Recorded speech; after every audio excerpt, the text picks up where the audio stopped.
হাই friends, এষ্ট্ৰোভালে আপোনালোকক স্বাগতম। আজি আপোনালোকক ৰাহু গ্ৰহৰ বিষয়ে কিছু তথ্য দিবলৈ আহিছোঁ। ৰাহু গ্ৰহক আমি ৰাহু আৰু মুৰাৰী দুটা নামেৰে জানো। ৰাহু গ্ৰহ ফল আকস্মিক।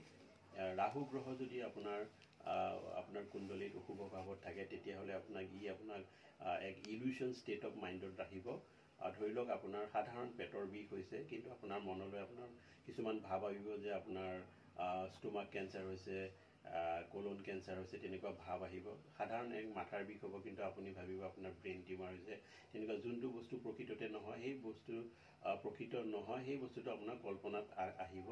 গতিকে আৰু আপোনাক ৰাগিয়াল বস্তুৰ প্ৰতি বেছি ধাউতি আগবঢ়াব। আপুনি কেনেকৈ গম পাব আপোনাৰ ৰাহুটো অশুভ? ধৰি লওক সঘনাই আপোনাৰ পেটৰ বিষ যদি হৈ থাকে, আপোনাৰ নিজৰ দাম্পত্য নাইবা মাতৃ পিতৃ বা অন্য ওচৰ পাজৰৰ লগত যদি আপোনাৰ সম্পৰ্ক বেয়া হয়, তেতিয়া আপুনি গম পাব আপোনাৰ ৰাহু অশুভ।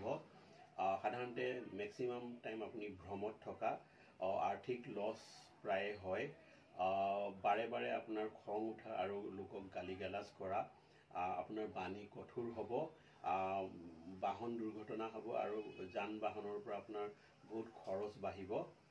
যিকোনো এডিকশ্যন হ'ব পাৰে, এলকহল ড্ৰাগছ আদি এডিকশ্যন হ'ব, মাল্টিপল এফেয়াৰ্ছ হ'ব, লেতেৰা পেতেৰা হৈ থাকিবলৈ আপুনি ভাল পাব।